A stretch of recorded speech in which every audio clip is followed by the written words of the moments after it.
Hello, everyone.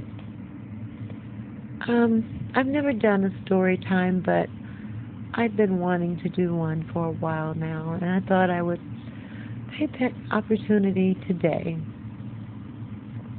And this is about the city of YouTube, and it's a metaphor. So you'll have to kind of sit back for a minute and imagine YouTube as a very large city and with different areas in which people live, in different communities,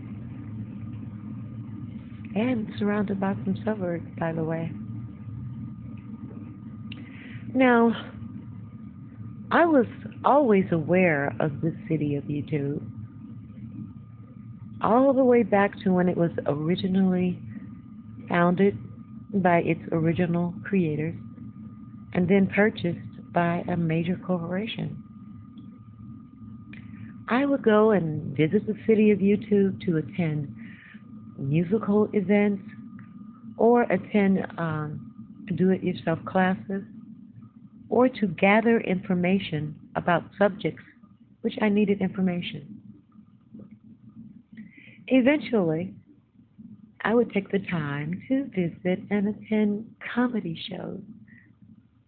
And then one day, one show in particular was shouted out by a major mainstream artist. So I decided to attend one of their shows.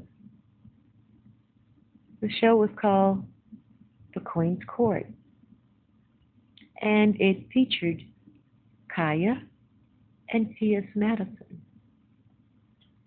They would have me cracking up, rolling, and chuckling with their side-splitting humor.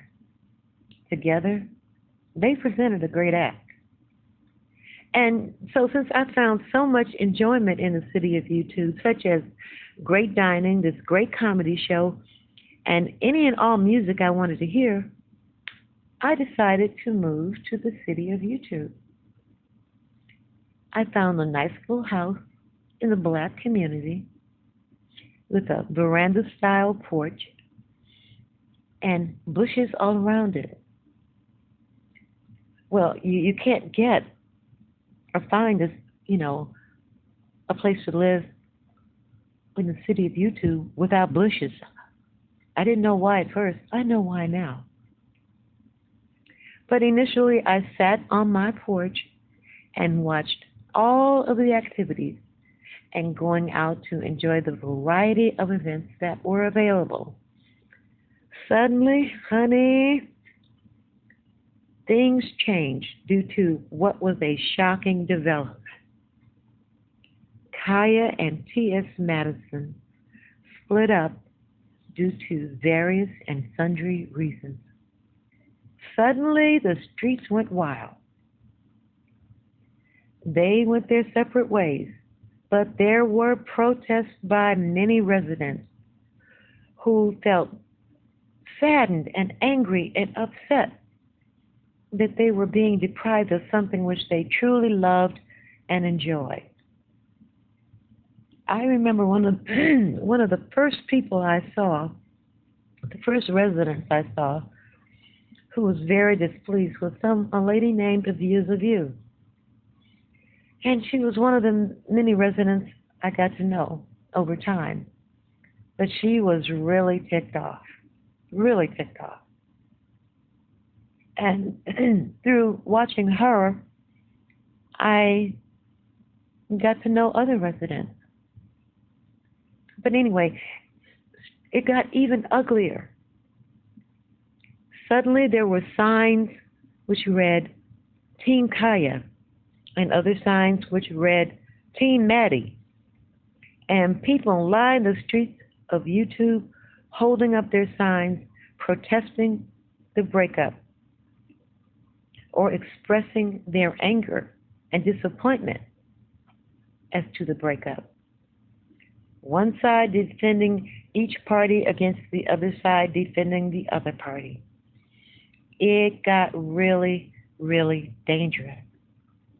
The reporters, content creators, who also took sides based upon their own opinion. And for the first time, I came off my porch and joined the fray. And it got worse, with parties ending up in a courtroom outside the city of YouTube. But the streets did not settle down. And soon, I not only went back on my porch, I went inside my house, and then I would exit out of my back door and go and peek through my bushes. That's when I learned why every home in the city of YouTube has some bushes. One day, I got hit with debris while peeking through the bushes, and I went back inside my house, and I would only peek through my curtains to see what was going on while listening to reports via the other resident content creators as to the events as they unfolded. Soon, it seemed to calm down, but without anyone really noticing, a virus had begun to infect the city of YouTube. And as it festered, it also infected many of the residents. The virus was later to be identified and named Venum estupido. It turned out to be a serious and deadly infection that impacted the lives of many innocent residents and their families. So, in order to attempt to combat this infection, the local officials began implementing new policies for the city. And they sent out hazmat teams to seek out the infection and isolate it. But day in and day out, despite their efforts, the infection continued to spread. Other residents, content creators, continued to suffer as a result of the infection and reported the carrier of the infection and named the party as someone they called Shu Say. The carrier infected many of those who followed her, and then they would spread the infection even further.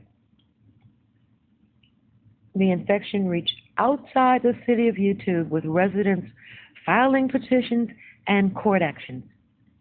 Complaints were lodged with the officials of the city, but to no avail. Lives were ruined, and many people just moved out of the city. People were humiliated, ridiculed, and some family relationships were destroyed.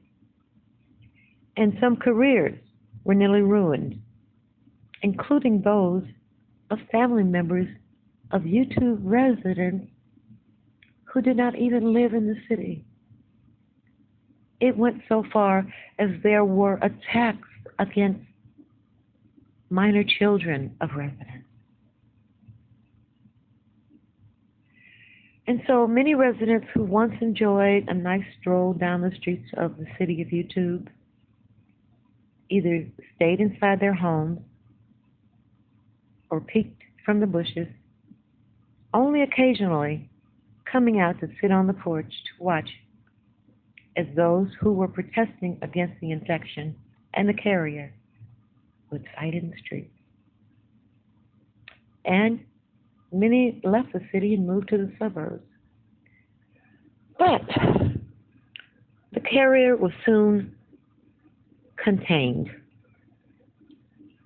and the contaminated multiple residences were removed from the city due to, believe it or not, the carrier's behavior outside of the city. Momentarily, there was a sigh of relief. However, some of the residents of the city of YouTube had become addicted to chaos and discord and were still infected. So they now look for more reasons to continue to spread the infectious disease of discord and chaos via coming after others for no reason other than to satisfy the insatiable need that comes from their infection. The city remains in an unhealthy and unsafe state. Family members of residents who do not even live in the city are suffering still as a result of those who have been infected spreading their poisonous venom. Family members who do not reside in the city of YouTube have been awakened in the middle of the night or had their personal business exploited, all of which is the residual effect of the original infection. Residents who were once cordial friends and neighbors have now started turning against one another, not even realizing that they have been infected. So, even though the original carrier has been isolated and contained, the infection continues to spread. My advice to the residents is to be cautious because the infection is contagious and anyone may have become contaminated. The most safe route is to self-quarantine yourself and cease contact with anyone who is showing outward signs of contamination. Now, those signs can reveal themselves in many ways. One of them can be someone gossiping about someone who has done nothing to them, or a person publicly sharing personal information regarding family members of residents of YouTube, a person arguing with someone who has not done anything to them, a person making false allegations against residents without any proof, or a person who sits in a tree for hours and hours and maligns the character of other residents without any proof. Now, eventually, the healing will take place. But there's some medications that will assist in that. The first one is to not give any oxygen to the infected person. The other is to pray for the city of YouTube. And another medication is to visit other sections of the city and seek those things and those persons whom you find enjoyable in the city of YouTube. Protect your health, your karma, and your mind, and self-quarantine yourself from those who are infected. Say #farewell. Shout out to Johnny Mac 365. Have a great day, everyone.